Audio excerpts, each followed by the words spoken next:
This call is being recorded. Well, happy Thanksgiving to everyone.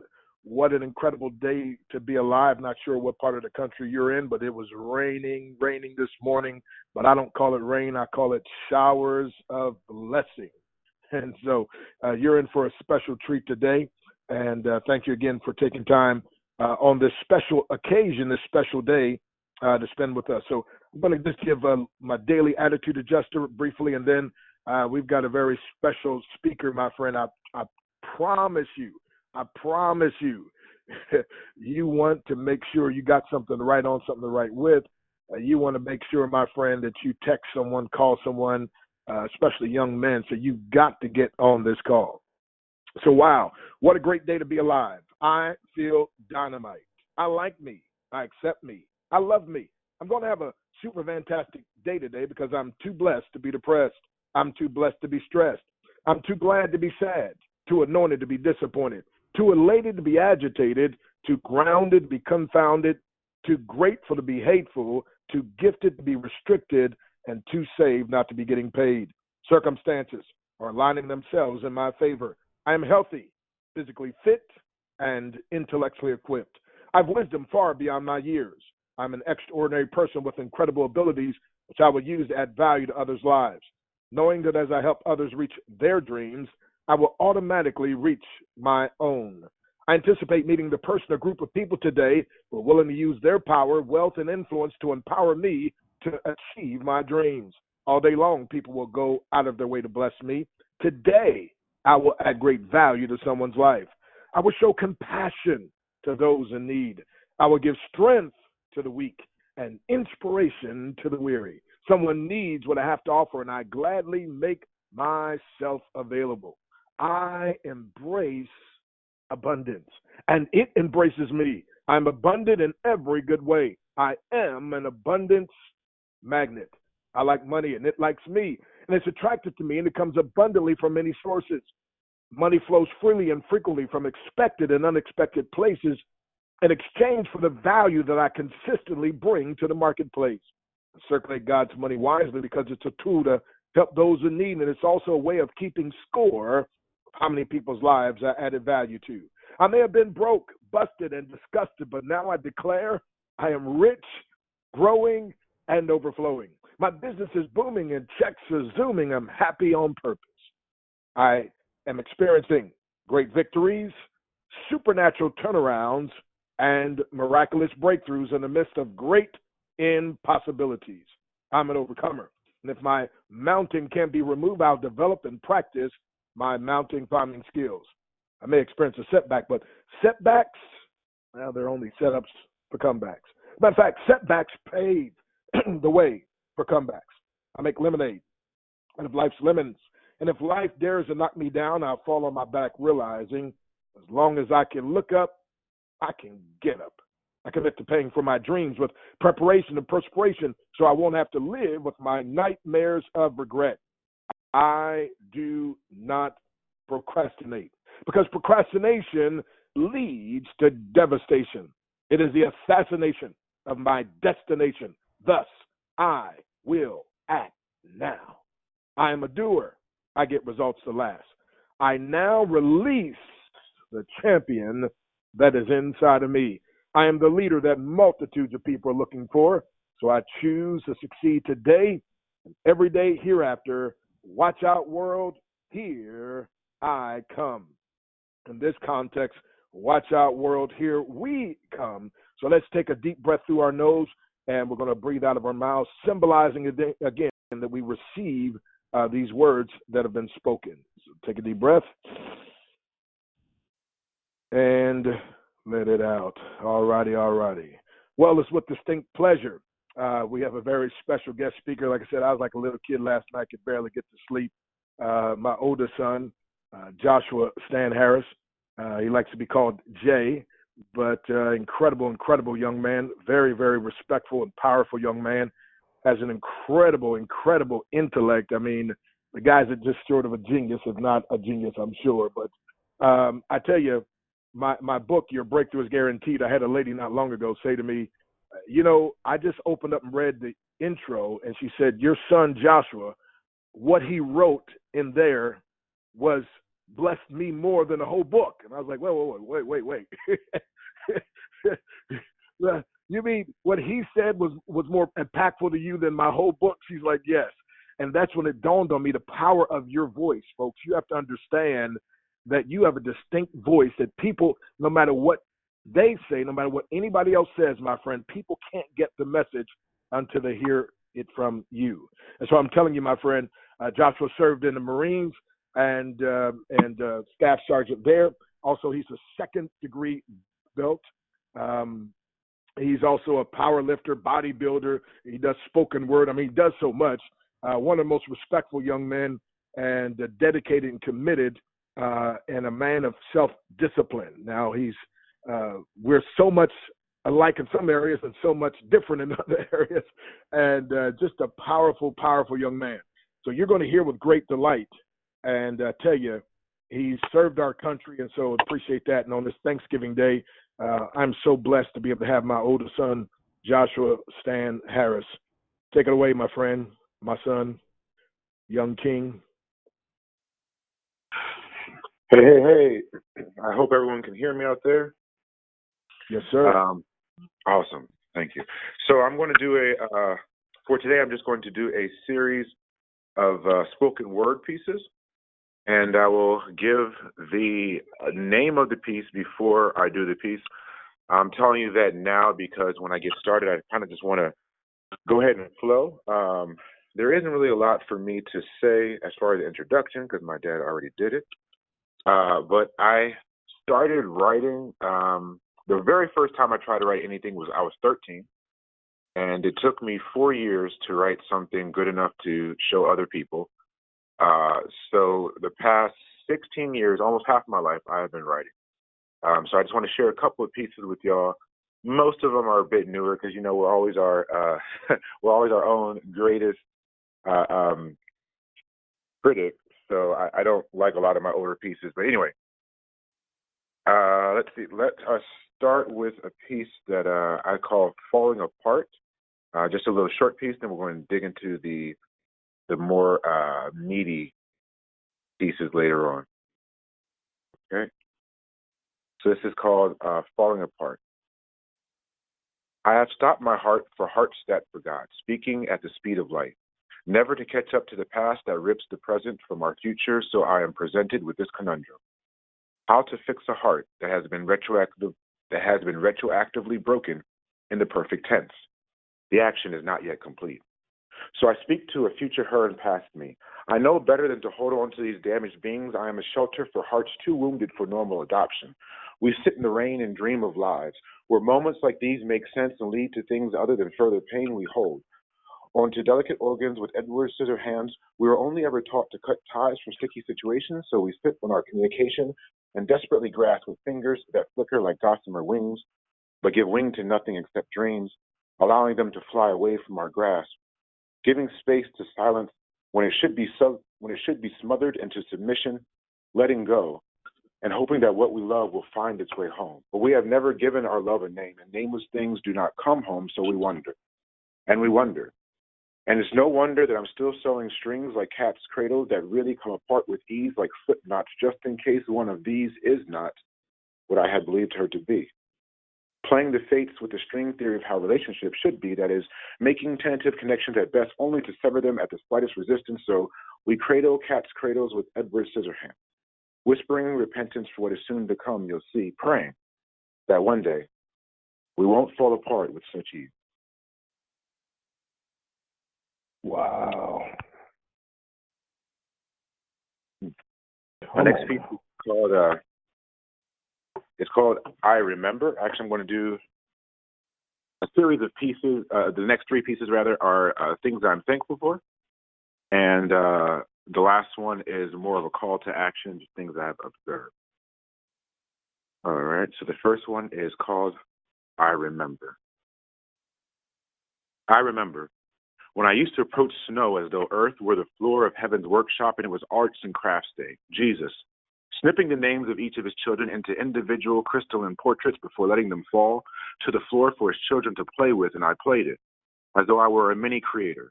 lying on the bed of the formerly unique, made to look uniform for the multitude, and I struggled to fashion a cold world into my image, leaving my imprint behind on the memory of a million lives, just like my father. Back when snowflakes were love notes, signed in individuality according to the personality of the intended recipient.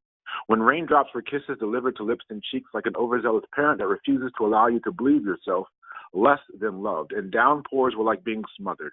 In love and affection, you're not always in the mood for it, but God still reminds you, in the clothes stuck to the body that you may struggle to hide, that He loves you from head to toe, no matter what others' perceptions may be. That you are just as beautiful as grass with dew for pearls and a frost lace dress, making the next morning look like the earth went out on a date with the moon, chaperoned by ancients that shine as stars in God's eyes, and maybe stars fall when babies are born to give that extra spark to new life. My own start to life seemed inconspicuous, but it could not have been more deceptive. Stars are not born, they are made, but maybe they are cast before the day of their birth, or maybe the basket that they hide this little light in is a little bit bigger so that it's somewhat harder to burn through and maybe more painful, but it burns a lot brighter than if it had been easier. My basket is not done yet. So I turn my face up to raindrops, don't run in downpours, and catch snowflakes on my tongue because some words taste sweet if you receive them right. Do you remember? When the sun was a chariot, galloping in slow motion across the sky like the ending to the best movie that you've never seen in theaters, and the movie was that same, and the moon, was that same movie when it came out in VHS. So the earth was a single mother having movie night by herself, dressing up in pearls and lace, but never actually going anywhere because her children keep polluting her whenever she takes a nap. I am convinced that silence is only difficult because it is then that we must face ourselves. But it shouldn't be for Christians because we are to reflect God. I remember when God saw that it was good enough, or when God saw that it was good and that was good enough for me, before I got old enough to disbelieve and spiritual enough to know better than God. When you grow up, snowflakes are no less unique, nor do they lose their luster. It's just that you forget what it feels like to play that creator and instead work to clean up this mess and think of yourself as a janitor. Like parents on their third child who no longer think that every little thing is a miracle, but every living thing is a miracle. I remember when the sea was the waterbed of Christ, when rough seas were the sleeplessness of my Savior, and tsunamis were an indication of nightmares. The omnipotent remembering another time when He gave all His power, when He gave up all His power to be like His children, to show them how to live and to tell them how much He loved them. And they killed Him for it. This was when waves were a chance to call on the peace speaker just to see if he remembered my name. And I still know that the world is this way, I know that it is wonderful and new because I haven't seen it all, but I have to fight not to think that it is dangerous and dirty and that I don't want to see it all. I have to fight not to think that other people are just insurgents in different circumstances or racists with a hidden agenda or just looking for a way to label and categorize me. And my goddaughter has never seen a great deal of that I have. She is forever inquisitive and just as precocious as she is precious. So when she asks me what things are, I will wait until she is old enough to remember, and I'll tell her the long form. I will explain snowflake love notes and Atlantic waterbeds and hope that she doesn't forget that we are each individual and unique, and that is part of what makes us beautiful. That people are more precious than things, and that is a fact that should never change. I will teach her to look at people as books without dust jackets. But she is unwilling to form an opinion without at least reading their summary, and sometimes, on days when I forget what the world used to look like, I drive 5 hours to remember it all over again, through her eyes. Man, come on now. Okay, so my next piece is called My First Love, and it's actually the newest piece I've completed, so let me go ahead and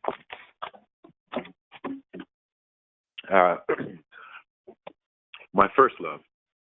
She was my first love, and both my standard and definition of beauty, but in the beginning our meeting was a messy affair. We bonded through trauma. I, uncertain and scared, she, comforting and sure. She held me like Medusa's gaze and solidified my love for her. I parasitically subsisted on what was freely given until we formed a sort of symbiosis. There is no parting for us, only a bit of time away. She would do anything for me, kill or die. Logic goes out the window when you're dealing with this much love. Love is a loaded revolver aimed at the weak points of your heart. Life has loaded the chamber, and any conversation could be the trigger.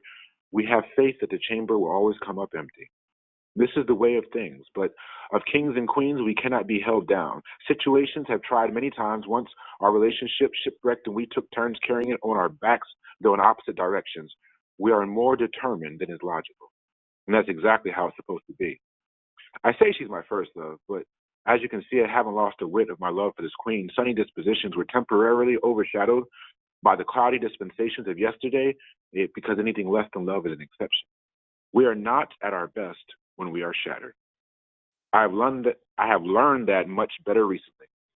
I have learned that very personally recently. I have learned that I have been a wicked and unfaithful servant. I cannot hold a debt, much less one with emotional usury, when I have been forgiven of much more, not only by this queen, but by the King of Kings. When my first love lost her first love, I held her as she cried. Her love had cut off all contact and moved far, far away to a place unreachable, even by drawn breath. I held my love tenderly and feared the day that I will be in her position. See, one of the tricks of life is not to think so far ahead. It took me a long time to learn that. It's taken me a long time to learn that one. I fervently pray, may it be so far ahead. I've always held as much as you have allowed to be set on my shoulders, my first love, and you even more tightly, closer to my heart. Your love for me drives you to protect the same way that mine does for you. We fight about who's going to take care of whom. It's kind of silly when it's written out in a line like that. It's grossly oversimplified when it's written out in a line like that. We've had competitions of who loves who more. It's not as cute as you think. We seek for a perfect accord, or at least an understanding. She understands what I mean as best she can. My first love and I don't always speak the same language. We just kind of say our best and let love figure it out. We have learned a more excellent way. We put respect on her name and she puts love on mine. We work together much better than at odds. I have heard a sermon about being a lighthouse in a family. I used to think it was me until I hit rough water, lost sight of the horizon, and had to be saved from the sea, washed ashore onto precarious but still somewhat sound shores, a broken ship named Id, limping for peace and home. Home used to be with this queen. Now this queen lives in a castle atop a lighthouse on a hill. I wonder at what price she purchased the priceless. How do you put a price on an heirloom with nearly a half century of history? A beacon in a stormy world, it has sat atop its cliff since far before I could climb the steps that are appropriately steep. You see, you must work a little to gain this much love.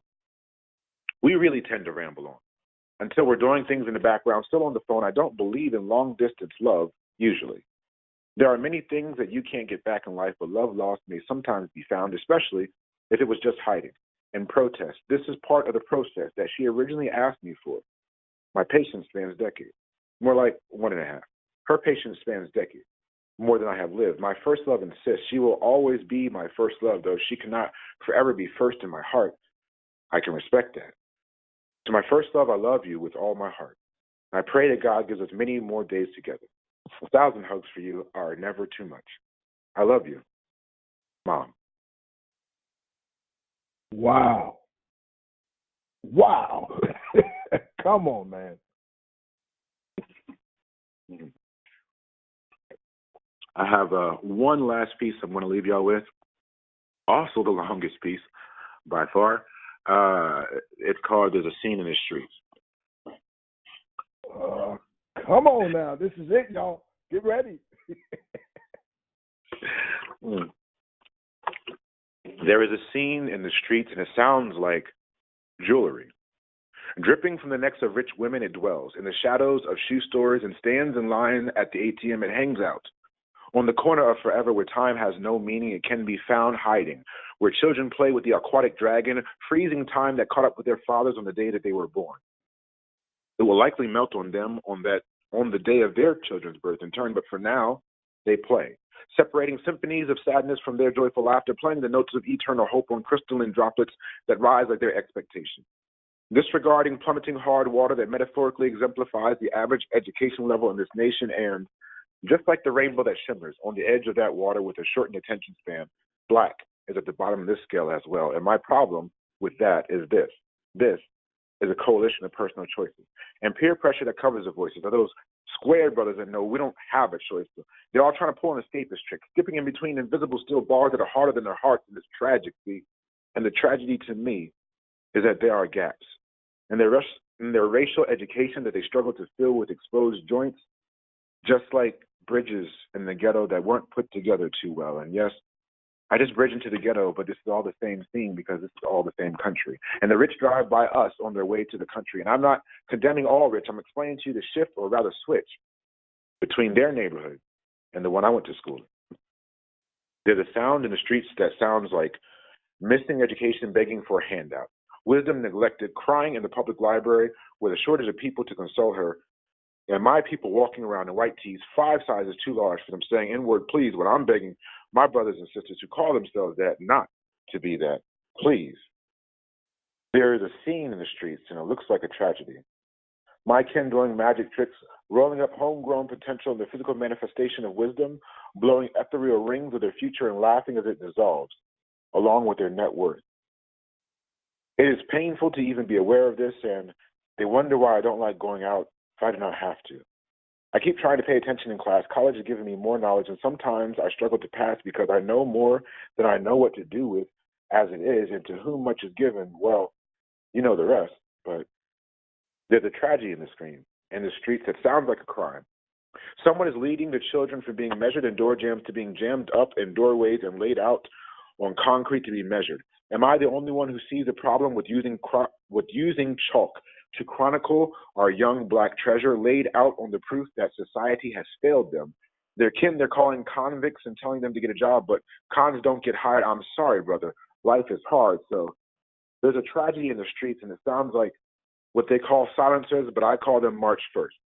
Because they laid both Dr. King and Medgar Evers in soft dirt, so they wouldn't have to hear the King's dream a millionth man more, because if we find peace, we might ask why we still got poor. No, they'd rather make peace with 45, but you're the criminal. And no, it's overt, brother. It's not even subliminal. It's beanbags and shotguns and politicians in hip pockets, the government saying, don't whoop your kid as they reach for your wallet. And there's a scene in the streets that feels like a tragedy. And I have learned the meaning of irony. Irony is children being too free to ever be free because they are allowed to do whatever they want. So they chain themselves to their peers and equally drown in bad credit and bad choices because it was too much of a bother to drag them to the Atlantic Ocean to do the job properly. Irony is parents trying to be their child's friend, never understanding the disservice that they have rendered, and these befriended children grow up without the necessary tools, so they are instead doomed to pick the same process cotton as their parents from Gabriel Brothers and Foot Locker. This friendship is looking like a slave ship, and suddenly I understand the reason why it was named Amistad. There is a tragedy in the streets. We are so busy being free that you fail to notice that we began enslaving ourselves, separated by choice to a ghetto originally used to designate inferior races, while we claim superiority. It makes no sense. The blue wardens ride up in segregation-colored cars just in case you should happen to forget, fearing these inmates who are taught to hate them. The yard is mighty large and the fence is invisible, but that doesn't make much of a difference, brother. Just because the sign doesn't say Auschwitz doesn't mean that you don't need to concentrate and contemplate, because the wardens are the firing squad. And sagging pants and threatening stance are the new mark of death, like the golden star of David sewn on the coat sleeves and shirt breasts. The immortality of youth has never protected a single chest, so stop encouraging one another to wear fanciful shackles to be fresh to the last breath that might not be so far away. Dive dancing down the paved road painted gold for $3.25, the road leading to existential doom. Thinking makes the man. So if I think, and therefore I am, why does your hood existence precede your essence's lifespan? Think, brother. Claiming that you're keeping it real. At least the Jews were just trying to get clean, so please explain why my brothers think nothing of riding dirty. There's a tragedy in the streets that sounds like children getting rich, selling an empty dream to children, who hope to one day perpetuate the cycle. If they only learn to manage money, they might never have to work for it again, but they are taught to imitate money before they can afford it and throw it away before they get it. Forever trapped in the cycle, they will work until they die. Highly paid overseers praised for glorifying a life without glory. Oppression and suppression work so much better when perpetuated from within. They learned that one from seeking to program rebellious slaves to behave. Slowly lynching expectations with the weight of the chains that weigh more than the weight that we place on decisions that we make every day. Brother, who's free? There's a tragedy in the streets. It sounds like they're teaching girls to spread their legs all the way to the bank. Playing sexual roulette, you better hope them boys are shooting blanks. Just by keeping the agenda off of facts, they are hoping to break in the beautiful black backs of those who were taught to stand tall, as though Whitney did not have the voice of an angel, until the devil caught hold of her lungs and told her to exhale his poison. These rappers are saying words that do not belong among the free, so half the time when I hear them, what it sounds like to me is, should we happen to have a difference in opinion, I'll be more than happy to cock back my lack of personal discipline, put it to the right of what you believe is right, and expose your view to the world. There is a tragedy that sounds like silence amidst a tragedy. I cannot change the world by myself, but I can provide some knowledge and hope that you will listen and follow, not the man, but the God inside the man. So if you're asking of me what you should do, I cannot tell you for sure. All I can say is this. Since God called me as his son to do greater works than these, I seek to improve on his unfinished masterpiece just about every time that I draw a breath. Brother, breathe. Wow. Wow. Folks, did you get that? That's, oh my goodness, incredible. Matter of fact, I put a little post up, Joshua, that from a little quote that you did, and inspired me to write, "Don't divide your time among those who subtract from your greatness or multiply your frustration, or rather invest your time with those who add to your bottom line." And got that from, and so I was inspired. But that one little phrase that you put in there, it's not the man, it's the God in the man. And that's what's so powerful that I hope everyone on this call gets. See, there's no big I's and little U's. There's just a big God who wants to use you and work through you. We just have to submit. And so, man, thank you for submitting and allowing God to work in your life and through your life. And thank you for your service in the Marines as well. And it's just incredible. So I know you're going to be speaking and teaching tomorrow. Would you want to tell just a little bit of what you're going to be speaking on? And because I know you folks are going to want to get your young men on this call so they can hear from another young man that they can identify with as well. Okay. First of all, thank you for the opportunity to, just be able to put my art out there. For everyone listening, tomorrow I would like to talk to you. The title of what I'd like to talk to you about is called An Appetite for a Birthright. The reason why I wanted to do my spoken word first is because it helps to illustrate a point. And I just want to talk to y'all tomorrow about what you're hungry for. So the day you're really full, we're going to talk about what you're hungry for. And we'll see if we can't reach some lives and maybe change some mindsets for the better. Wow. Well, I tell you what, it's been a blessing to me, and what an incredible Thanksgiving Day and way to start off our Thanksgiving, of course, earlier this morning in prayer and so forth, but to be able to be part of this. And so thank you, Joshua Stan Harris, otherwise known as Jay, and what incredible benefit you've been. So I'm going to unmute the line, see if anyone wants to show any appreciation or if you got anything to say. So let's unmute the lines here. So if you got any background noise, please, let's mute your phone if you got background noise. So again, happy Thanksgiving, everyone, and I trust you enjoyed today, and I want you to come back tomorrow and bring somebody with you. All righty, the lines are unmuting slowly but surely. Thank you, Joshua. What a blessing. Happy Thanksgiving. Thank you. Thank you, Mr. Joshua. Wonderful, powerful. Thank you very Thank much. you so much. Happy Thanksgiving to you and your family. God bless. Thank you, Joshua. Thank you, Joshua Stan Harris. That was great. George, thank you. Thank you.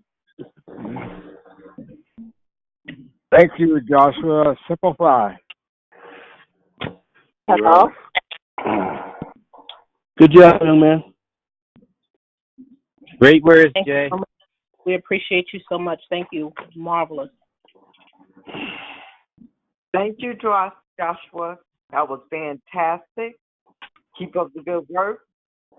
And I won't say you're following your father's footsteps, but you're doing a great job. He done carved out his own path. That's incredible. Awesome. Well, Joshua, I can't even go there. I would like to interview you on my podcast. This is Adele. Yes, ma'am. I would be more than happy. Okay.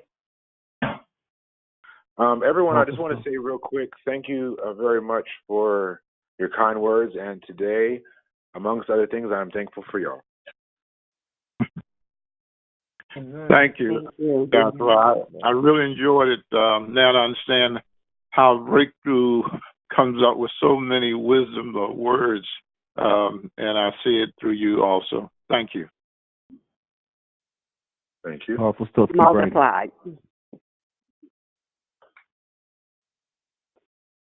All righty. Anybody else before we close out? All righty. Can y'all believe I'm letting y'all out right on time? Hey. I didn't go overtime today. Awesome. Dr. Breakthrough. Yes. It's Apostle D. Burrell. I really, really enjoyed your son this morning. The poetry was mentally stimulating, and it'll propel you to action. So I just want to say God bless you, Joshua, and keep on keeping on. Oh, thank you very much. Awesome. Yeah, tell your Josh, get on, make sure he's on the call tomorrow, your Joshua. And Joshua, I call that Apostle Barry and D. Burrell, I call them the power couple, and I call them the power family. And they're down in Houston, just incredible. So, all righty, folks. Well, thank you very much. We appreciate everybody. And again, from Nadia and I and our family, we want to say happy Thanksgiving. We're grateful. As John Austin says, I've never heard it put this way. Gratitude, he said, is two words put together. Great attitude comes from two words, great attitude. And a bad attitude is like a flat tire. You can't get anywhere until you change it. And I don't know of any better way of changing it from expressing gratitude. And so I think this is why Thanksgiving is one of my favorite holidays, because people are expressing Thanksgiving. So I'm thankful for each and every one of you. Thankful also for my beautiful wife, beautiful on the inside and the outside. Thankful for my son, Joshua, and all of you. And so appreciate each and every one of you. Enjoy your families. And we'll meet back tomorrow if you're available. And like I said, if you're cleaning without the family, hey, listen, just turn the phone on and listen in the background, all right? Hey, God bless you all. We'll see you. And again, thank you very much, Josh. Did an incredible job.